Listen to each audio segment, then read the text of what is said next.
Being in the business of helping people get married, I often get asked, why is it so hard to find somebody? Each gender has its own challenges on finding their other half. Although it's easier for guys to initiate contact, they're also the ones getting rejected the most, and some guys are a little bit more sensitive than others. So you don't want to marry me? Yeah, I understand. No, I'm not crying. I just have allergies. Hold on 1 second. Alright, what? Yeah, they're just really bad allergies. Really bad ones. Okay. Plus, it doesn't really help you when uncles and aunties are constantly reminding you that you're still single. Like, weekly. As if you need the reminders. Yes, auntie, yes. I'm still single. Yes, I'm sure. Yes, I know everyone's been married except for me. Yes. Yes. No, okay, hold on 1 second, auntie. One second. Yeah, auntie. Yeah, I still have allergies. Some men will argue that's easier for women because women don't have to approach anyone for marriage. The guys are the ones always asking for their hand. Can I have your hand? But they don't really do that. You can't do the kissing stuff because that stuff's not really allowed. But you get the picture. Well, to be fair, that is kind of true when you're in your prime, but as soon as you get older and older, less and less people start knocking on your door. Eventually, there's no one knocking on your door. There is no one calling. And eventually, like, what am I supposed to do? And then uncles and aunties are the one knocking on your door, and they're the ones calling. And they're like, oh, we have someone for you. And you're like, no, not again. You're like, what's wrong? What happened to the last 3 people we sent you? And you're like, did you see the last 3 people you sent me? Those are like a bunch of characters. You guys don't know what I'm talking about. Let me show you the last 3. The weirdo. I have the ability of making someone melt just by a wink. You want to see? How about that? You see that? Are you melting? Okay, try it again. No? How about this? Okay. No? Sometimes just a few times. What do you mean I'm weird? The fantasy gamer. Hello. You're probably wondering, is this my lucky day? In fact, it is. Let me tell you why. Not only am I here to ask for your hand, but the person who's asking for your hand is a level 77 World of Warcraft champion, and not only that, but I own a 27-sided die, which I will use when it comes to the day of the wedding, when I roll the dice and ask you, would you marry me, my love? Mr. Insecurity. My friend tells me I don't have any self-esteem. But I do. I just don't know where it is. I don't even have a friend. Or self-esteem. I don't have anybody.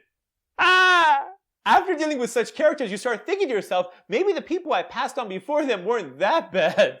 We always assume that if we pass on people that aren't perfect, that somebody else will come. But the reality is, eventually, people will stop coming, and you can't go back on the people you passed on. Now, I'm not just talking to the sisters, I'm talking to the brothers as well. And there's no shortage of brothers with unrealistic expectations when it comes to marriage. They want a Victoria's Secret model that wears hijab and reads Quran and is a good Muslim. She's a Victoria's Secret model! Are you kidding? How is that? What? How is she wearing hijab? What kind of hijab is that? For all those looking for the other half, here's a couple of things to keep in mind.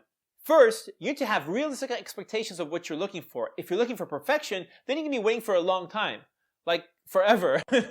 Some people, when you ask them, what are you looking for? They're like, oh, I have a list. And you're like, a list? Like, yeah, I have a list. They're like, what list? And they take this long piece of paper out with all these words on it. And you're like, what's all this? And they're like, oh, that's my list. And like, list of what? And they're like, oh, list of all the qualities this person has to have if they want to marry me. And you're like,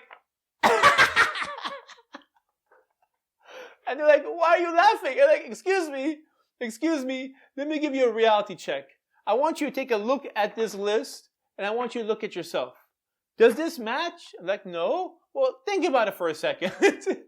You have to look at your list. Whoever has a list at home, I want you to look at your list. Take a look at it very carefully, and imagine, after you look at your list, who this person with all these qualities would marry, right? You have to become that person. So if you want your wife to stay in shape and you're walking around like you have a volleyball under your t-shirt, you're not that person. Do you know what I'm saying? No, you don't know what I'm saying because you have the volleyball under your t-shirt. And nobody's playing volleyball. Next, if a family member or a friend is trying to set you up and they're asking you specific questions of what you're looking for, please don't just give them generic answers like, oh, I'm just looking for someone who's honest and is a good person. As if they're going to respond with, oh, honest and good? Whew. I was about to set you up with someone who is dishonest and bad. That was a close call. Thank you for those generic answers.